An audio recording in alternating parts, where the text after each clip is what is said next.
नमस्कार। आज भारतीय शेयर बाजारों में जो खून खराबा देखने को मिला है उसने वाकई सबके होश उड़ा दिए हैं। स्क्रीन पूरी तरह से लाल थी और डर का माहौल अपने चरम पर। तो सवाल ये है कि आखिर आज बाजार इतनी बुरी तरह से क्यों क्रैश हुआ। चलिए आज की इस पूरी कहानी को परत दर परत समझते हैं। ये देखिए, सेंसेक्स में 1066 पॉइंट्स की भारी गिरावट। अब ये सिर्फ एक नंबर नहीं है, ये बाजार में फैले डर का, उस पैनिक का सीधा सीधा संकेत है।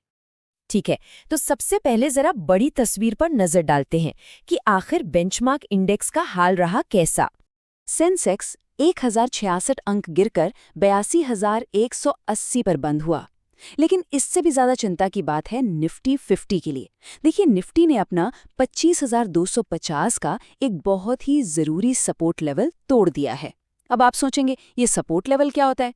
ये एक तरह से एक लक्ष्मण रेखा है जिसके नीचे बाजार जाने से हिचकता है। और जब ये लेवल टूटता है ना, तो बाजार में डर का माहौल और भी बढ़ जाता है और बिकवाली तेज हो जाती है।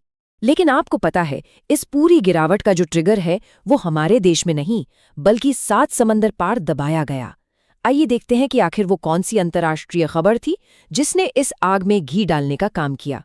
आज की सबसे बड़ी ग्लोबल खबर, ट्रेड वॉर की वापसी का डर। अमेरिकी राष्ट्रपति डोनाल्ड ट्रंप ने यूरोप के 8 देशों पर 10% से 25% तक का टैरिफ लगाने की धमकी दे डाली है। देखिए, बाजार को ना अनिश्चितता यानी अनसर्टेनिटी बिल्कुल पसंद नहीं है, और इस एक खबर ने दुनिया भर के बाजारों का मूड बिगाड़ कर रख दिया। इस खबर ने बाजार में एक रिस्क ऑफ सेंटिमेंट पैदा कर दिया है। अब इसका मतलब क्या है? आसान भाषा में समझें तो जब बाजार में डर बढ़ता है तो बड़े निवेशक जोखिम वाली जगहों जैसे कि शेयर बाजार से पैसा निकालने लगते हैं और उसे सोने या सरकारी बॉन्ड्स जैसी सुरक्षित जगहों पर पार्क कर देते हैं। बस इसी माहौल को रिस्क ऑफ कहते हैं।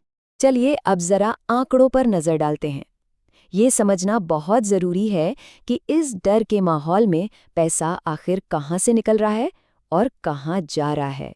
विदेशी संस्थागत निवेशक, जिन्हें हम FIIs कहते हैं, ये बाजार की चाल तय करने में बड़ा रोल निभाते हैं। डेटा ये बता रहा है कि उन्होंने पिछले सेशन में ही 3,200 करोड़ से ज्यादा की बिकवाली की थी और आज भी उनका बेचने का सिलसिला जारी रहा। साफ बात है, जब तक FIIs वापस खरीदारी नहीं शुरू करते, बाजार में कोई बड़ी रिकवरी मुश्किल लगती है। तो सवाल ये है कि जब शेयरों से पैसा निकल रहा है तो जा कहाँ रहा है? जवाब आपके सामने है, सोना। आज सोने की कीमतों ने तो भाई इतिहास ही बना दिया। MCX पर सोना 1,52,500 रुपए के अपने ऑल टाइम हाई पर पहुंच गया। ये साफ साफ इशारा है कि निवेशक अभी ग्रोथ मोड में नहीं बल्कि प्रोटेक्शन मोड में है। अब बात करते हैं अपने घर की, हमारे घरेलू बाजार के दिग्गजों की, क्योंकि कहते हैं ना, जब हाथी बैठता है तो जमीन तो हिलती है। देखिए, रिलायंस इंडस्ट्रीज के नतीजे आए और नेट प्रॉफिट लगभग फ्लैट रहा। खासकर रिटेल बिजनेस में जो कमजोरी दिखी उसने बाजार को निराश किया। दूसरी तरफ बैंकिंग सेक्टर से ICICI बैंक का नेट प्रॉफिट 4% गिर गया। अब जब रिलायंस और ICICI जैसे हैवीवेट स्टॉक्स दबाव में आते हैं तो वो पूरे इंडेक्स को अपने साथ नीचे खींचे लाते हैं। और इस पूरी घबराहट का सबसे बुरा असर किस पर हुआ?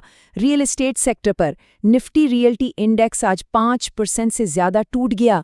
DLF और गोदरेज प्रॉपर्टीज जैसे बड़े शेयरों में जबरदस्त बिकवाली हुई। वजह ऊंचे वैल्यूएशन और बढ़ती ब्याज दरों की चिंता। लेकिन इस लाल समंदर के बीच भी कुछ द्वीप हरे थे। हर गिरावट में सब कुछ नेगेटिव नहीं होता, कुछ पॉजिटिव खबरें भी थीं जिन पर नजर रखना जरूरी है। जैसे कि अदानी पावर के लिए NCL8 से 4,000 करोड़ की समाधान योजना पर एक अच्छी खबर आई। परसिस्टेंट सिस्टम्स ने 17% की शानदार रेवेन्यू ग्रोथ दिखाकर सबको चौंका दिया।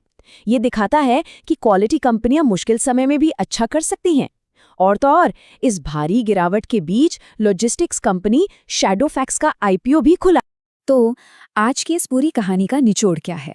कुल मिलाकर बाजार का मूड मंदी का है, जिसे हम बेरिश कहते हैं। सीधी सी बात है, ग्लोबल ट्रेड वॉर का डर, हमारे बड़े स्टॉक्स के कमजोर नतीजे, निफ्टी का अहम सपोर्ट लेवल टूटना और FIIs की लगातार बिकवाली, इन सब ने मिलकर बाजार पर एक डबल अटैक किया है और इसी वजह से बिकवाली का दबाव बना हुआ है।